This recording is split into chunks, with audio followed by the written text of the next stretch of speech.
Hey there, I'm Ryan Werb from Panorama Education. I'm here today with Sarah Robinson-Chin, Director of Strategy at Indianapolis Public Schools.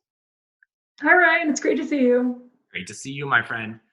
So let's set the stage for a little bit. Indianapolis Public Schools serves 32,000 students in the capital city of Indiana, and your district was early to shift to home-based learning. School closures began on March 13th, and then on April 2nd, the state actually announced that you'd remain closed through the rest of the school year. Today, we're here to talk about how Indianapolis Public Schools took swift action to start assessing the needs of your community, particularly around technology and internet access. And from there, you were able to then develop a plan to get devices and mobile hotspots to students to support at-home learning. To date, IPS has distributed nearly 4,000 laptops. Sarah, let's walk back to the first stage of setting up at-home learning. What was most urgent in that moment? So when school closures began, so did the urgent need to set up home learning. We knew that many of our students didn't have access to laptops in their own homes, and many didn't even have access to high-speed internet. And those are the crucial tools that allow, in a home learning environment, our students to be connected with their teachers and their classmates to continue their learning. We knew we had big gaps to fill, but the challenge, of course, was to just figure out how many students needed internet support and laptop support, and which students needed those resources, so we get those resources in their hands as fast as possible. This was also just a big chance for IPS to live out our commitment to equity and just to put that in action. Our students deserve a level playing field for learning and staying connected with their teachers and their peers, just like students in any other district do. And it's just so crucial that we were able to do this so that our students could access their video lessons, engage in office hours, and to just experience wellness checks from the adults who care for them at school. And like so many other districts, you knew there was this need, but the challenge was actually to pinpoint the communities that had the highest need for devices and Wi-Fi access urgently.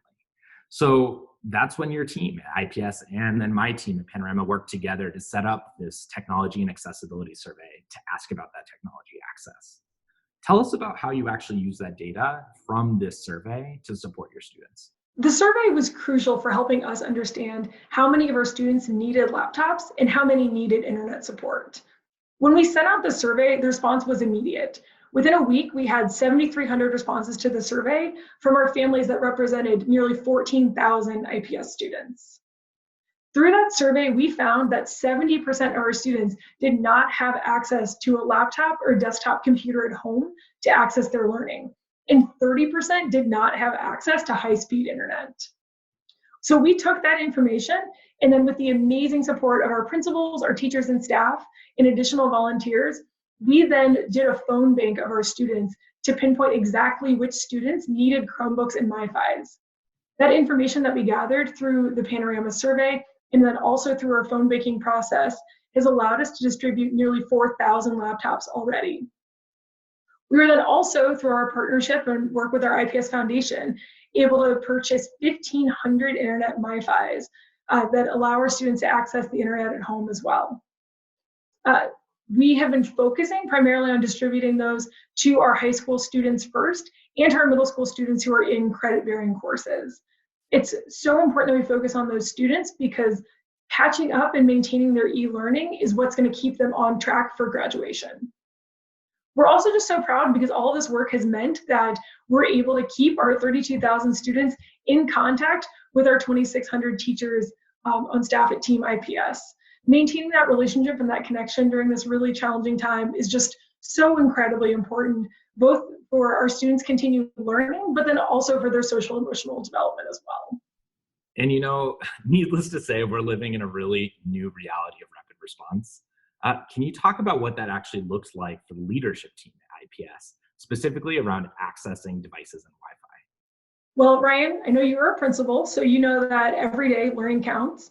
So we had to take that first 2-week window of the transition to home learning incredibly seriously so that we could mobilize quickly and help our kids be learning at home. So we were able to work with the Panorama team to get updates to that survey twice a day. That meant that we didn't have to wait for the survey to close or for all of our responses to be received in order for us to actually spring into action and start sending devices out. So we were able to start mailing Chromebooks to our families before we even closed the technology survey. How are you and the whole IPS community going to be focusing on doing everything you can to support learning and well-being for your students for the rest of the school year through these closures? So one thing our leadership team is doing that I want to spotlight is the IPS Equity Fund. So using the data that we collected through the Panorama survey and then also through IPS's own phone banking initiatives, we identified the high degree of need for our students. And the IPS Foundation, in response, has set up the IPS Education Equity Fund. This fund is meant that our corporate partners have the opportunity to support our students through e-learning, rapid response, and recovery as our district looks to the future and prepares for the eventual physical return to school. So if you're interested, you can learn more about the fund at www.ipsfund.org. Love that. You know, we're here for you. Good luck. Keep us updated on all these efforts, okay? Thanks, Brian. We will.